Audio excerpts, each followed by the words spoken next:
Welcome to this channel. देखिए, जो हमारा सेशन था उसमें फॉरेन एक्सचेंज रेट के बारे में हमने पढ़ रहे हैं।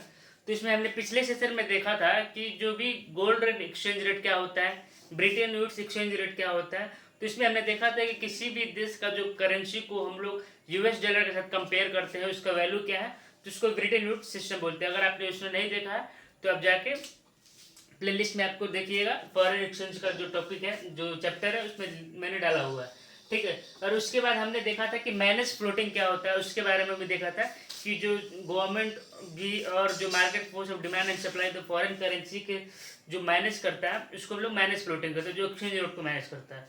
ठीक है। तो इस सेशन में हम देखेंगे कि हमें फॉरेन एक्सचेंज क्यों जरूरी है, मतलब डिमांड क्या है। ठीक है। तो वाई फॉरेन एक्सचेंज डिमांडेड, क्यों डिमांड होता है, और इसका हम देखेंगे सोर्स क्या है, कि मतलब कहाँ से उसका सप्लाई है, और सोर्स ऑफ फॉरेन एक्सचेंज इसके बारे में समझेंगे। अगर आप डिमांड समझ गए तो जो सोर्स है वो ऑटोमेटिकली यही सारा चीज उठ के यहाँ पे आ जाएगा। ठीक है। तो स्टार्ट करते हैं वीडियो को, देखते हैं कि जो डिमांड है वो फॉरेन करेंसीज का क्यों होता है। ठीक है। तो सबसे पहले आप देखिए कि अगर कोई भी बैंक, जो कोई भी देश होता है, वो अलग अलग देशों के साथ क्या करता है, अलग अलग देश है, इंस्टीट्यूशन है उसके, तो वो लोन लेता है। तो लोन लेता है, इसके लिए भी तो फॉरेन एक्सचेंज का जब रिपेमेंट करेगा उसका, जैसे मैंने लोन ले लिया, ठीक है, और लोन लेने के बाद जब हमें रिपेमेंट करना होगा तो हमें उस देश के रिस्पेक्टिव जो ऑर्गेनाइजेशन उसी करेंसीज के रूप में करना होगा। मतलब अगर हम यूएस से ले रहे हैं लोन, मान लो आईएमएफ है या कोई भी चीज़ है से लोन ले रहे हैं वर्ल्ड बैंक से, तो हम क्या करेंगे, तो पेमेंट करेंगे तो हम यूएस डॉलर में ही करेंगे, यूरो में तो नहीं करेंगे। ठीक है। तो इसलिए हमें जो लोन का रिपेमेंट करने के लिए हमें फॉरेन एक्सचेंज का ज़रूरत होता है। ठीक है। कोई भी चीज़ हम बाहर चीज़ मंगाते हैं, बहुत सारे गुड्स एंड सर्विसेज को, जो भी बैंकिंग इंश्योरेंस है, जो सर्विसेज है, वो हम दूसरे देश को अपने देश में मंगाते हैं। ठीक है।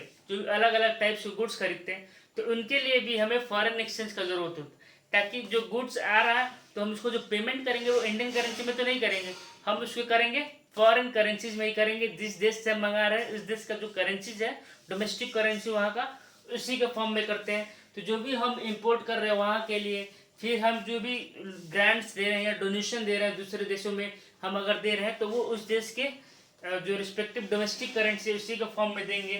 तो ये अलग अलग चीज़ है जिसको हमें देखने की ज़रूरत है। इसी चीज़ को पेमेंट करने के लिए हमें जो फॉरेन करेंसी को हम डिमांड करते हैं। तो इसमें पहला है रिपेमेंट ऑफ इंटरनेशनल लोन। तो मतलब जो भी इंटरनेशनल लोन्स लेते हैं, जो भी हमारा जो देश है अगर बाहर से पैसा लेता है और उसके बाद जो रिपेमेंट करेगा वो फॉरेन करेंसी में करेगा, तो इसलिए हमें फॉरेन एक्सचेंज का जरूरत होता है। दूसरा है investment in rest of the world. अगर हमारा देश जो है, जैसे मान लो मुकेश अंबानी अगर चाहते हैं कि कहीं बाहर पैसा खर्च करने के लिए यूएस डॉलर में, तो इंडियन रुपीज तो नहीं लगाएंगे वो, उनके लिए उनको फॉरेन एक्सचेंज का होना जरूरी है, मतलब वहाँ के यूएस डॉलर का होना जरूरी है। ठीक है।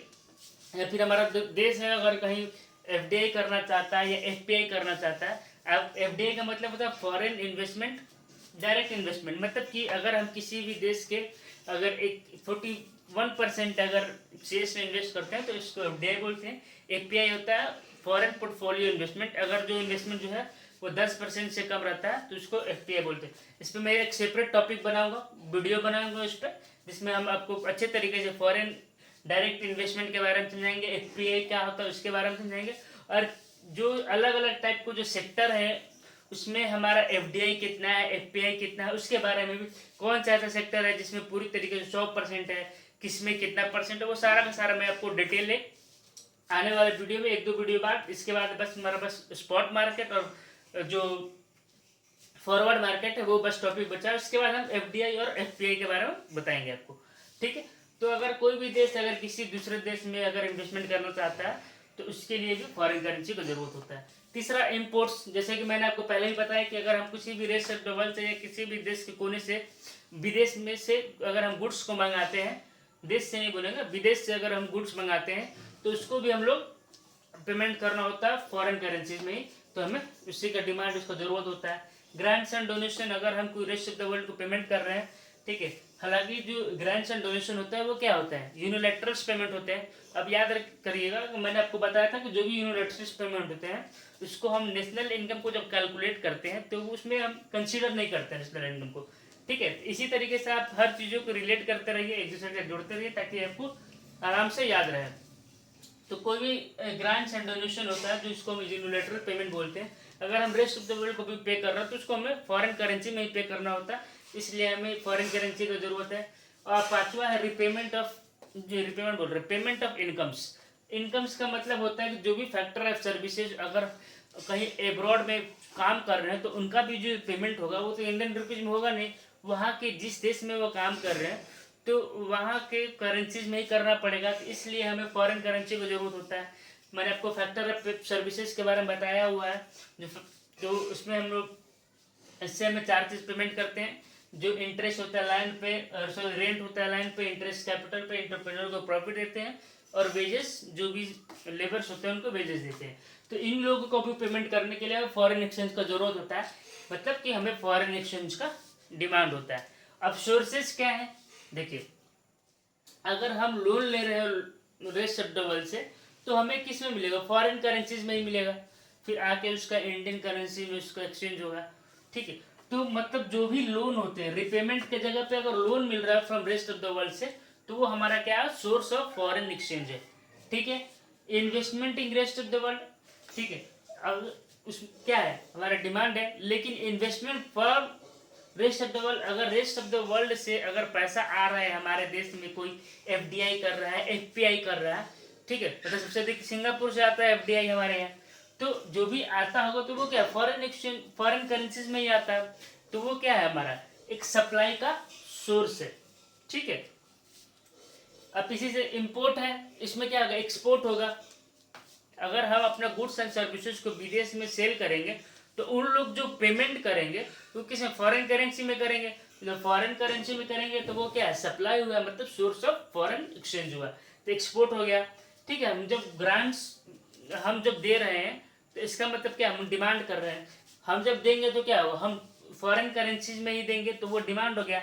लेकिन अगर हमें भी कोई रेस्ट ऑफ द वर्ल्ड से ग्रांट्स एंड डोनेशंस मिल रहे हैं तो वो क्या है, सोर्स हो गए, मतलब सप्लाई आ रहा है हमारे यहाँ, हमारे देश में ग्रांट्स और जो भी डोनेशन है वो रेस्ट ऑफ द वर्ल्ड से आ रहे हैं, ठीक, तो वो क्या है, सप्लाई है, तो मतलब सोर्स ऑफ फॉरेन एक्सचेंज है। और फिफ्थ है remittances from non residents. NRIs जो होते हैं, नॉन रेसिडेंट ऑफ इंडिया, वो क्या होता है, कहीं बाहर लोग काम कर रहे हैं तो यहाँ पे भी उनके फैमिली होंगे, बहुत सारे मेंबर होते हैं फैमिली के, तो वो क्या करेंगे, वहाँ से अपने कुछ पैसा को भेजते होंगे, कुछ तो ट्रांसफर करते होंगे यहाँ पे, कुछ रेमिटेंसेस मतलब ट्रांसफर, मतलब पैसे को बाहर से भेजते होंगे, तो वो भी जो क्या सोर्स ऑफ फॉरेन एक्सचेंज है, ठीक है। होप कि आपको ये पूरी तरीके से समझ में आया। अगर आपको अच्छा लगता है तो लोगों के साथ शेयर करें, ठीक है, और बार बार आप देखते रहिएगा तो सारा का सारा कंसेप्ट जो है वो पूरी तरीके से कंप्लीट हो गया इस चैप्टर में। बस इसके बाद हमें एक स्पॉट मार्केट मतलब फॉरेन मार्केट के बारे में पढ़ना है, जिसमें स्पॉट मार्केट और फॉरवर्ड मार्केट के बारे में पढ़ना है।